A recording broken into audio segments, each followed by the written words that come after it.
They wore the king's colors, carried his banners, and marched under his command. But that didn't mean they were truly his. In the brutal, unforgiving world of the medieval era, kings ruled with crowns on their heads and swords at their sides, but they were never as safe as they looked. Behind every throne stood men trained to kill, soldiers, guards, commanders, who swore loyalty with their mouths but held the king's life in their hands. The deeper you look into medieval history, the clearer it becomes. The greatest threat to a king's life didn't always ride in from enemy lands. Sometimes it stood right behind him, watching silently, waiting. This isn't just about warfare. It's about power, control, betrayal, and why even the most powerful rulers lived in fear of the very men sworn to protect them. Number 1, power in the hands of killers. In the harsh and chaotic world of medieval Europe, kings sat on thrones built on the illusion of divine authority. They claimed their right to rule came from heaven itself, and in formal ceremonies that belief was paraded before the nobles and the masses alike. But anyone who's looked past the polished surfaces of court life knows that thrones weren't secured by prayers or papal blessings. They were held by fear, steel, and blood. And the real enforcers of that power weren't bishops or scribes. They were the men who knew how to kill. The soldiers? Medieval soldiers weren't some nameless crowd dragged from farms to fill a formation.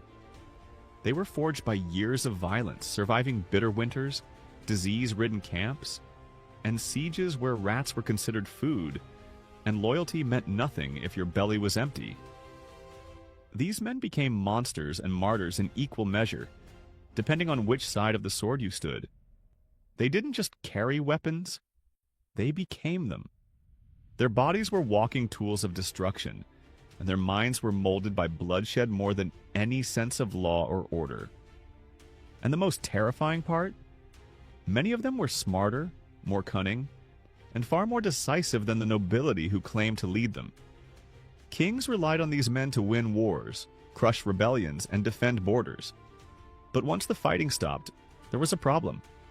What do you do with killers who've tasted power? These weren't men you could just send home with a handshake and a few coins. War had made them something different. It had given them command over life and death, and in return, it had taken their fear of authority. Some of them went back to the villages they'd left behind and realized they didn't need to obey anymore. Others gathered their fellow veterans and carved out their own small dominions, ruling with the same ruthless force they had used in battle.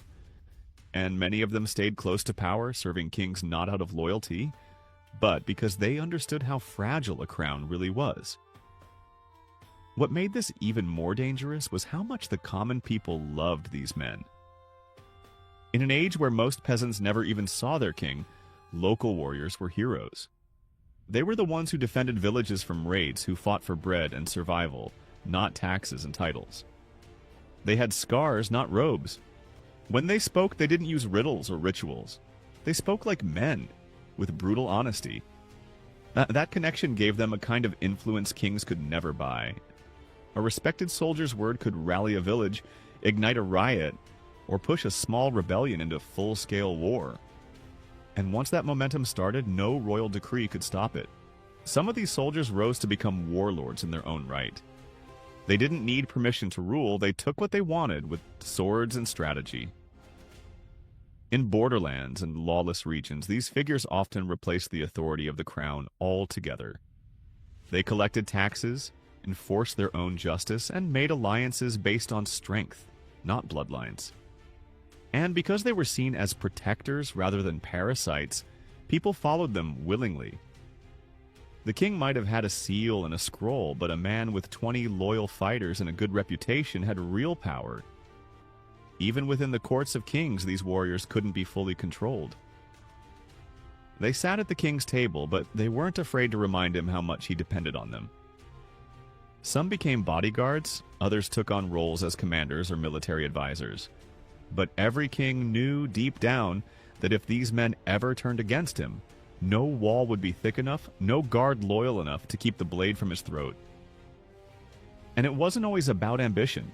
Sometimes it was about betrayal. A king who broke a promise to his soldiers, who failed to reward their service, or worse, punish them unjustly, was gambling with his own life. In a time when stories spread faster than truth, even the hint of discontent among elite warriors could set off panic. Kings had spies, sure, but they also had to sleep, and the knowledge that someone who once killed for you might now be thinking of killing you was the kind of fear that no ceremony or crown could wash away. That's why some rulers surrounded themselves with foreign guards or mercenaries. They thought outsiders would be less tempted by internal politics. But often, that just added another layer of unpredictability. Because if there's one rule medieval kings learned too late, it's this. Once you give a man the power to kill on your behalf, you'd better make sure he never starts thinking he could do the job better than you. Number 2, royal guards or silent threats. When people imagine a medieval king, they often picture a ruler flanked by loyal, armored warriors, men sworn to protect their liege until death. But the truth was more complicated. Those same guards, dressed in polished steel and standing within arm's reach of the throne, were both protectors and potential executioners. In fact, their closeness to power made them more dangerous than any distant enemy or rebellious noble. While the public saw them as symbols of royal strength, the kings themselves saw something else. A constant reminder of how thin the barrier was between security and assassination. Royal bodyguards weren't just decorative muscle stationed at the court for show. These were hand-picked, battle-tested men. Many had seen combat, survived ambushes, and personally killed enemies of the crown. They knew how to move silently, strike quickly, and disappear before blood dried on the floor.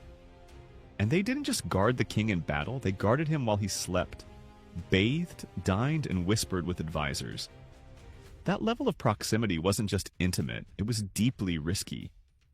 Every day, these men watched the monarch's every movement, memorized his routines, overheard his secrets, and studied his weaknesses. And unlike the scheming nobles who plotted from afar, these guards were always within striking distance.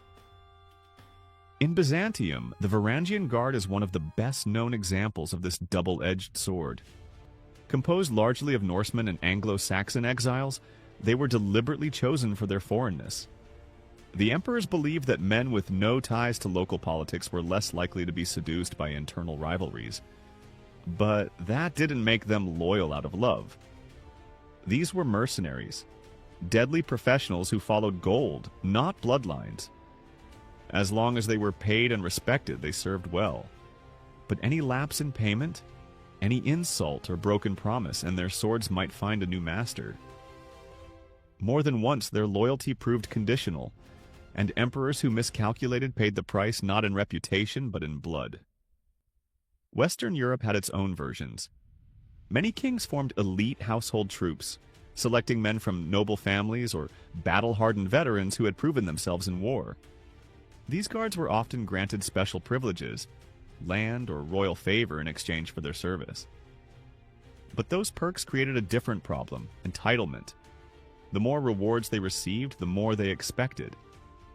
Some grew arrogant, seeing themselves not just as servants, but as kingmakers, the true force behind the throne.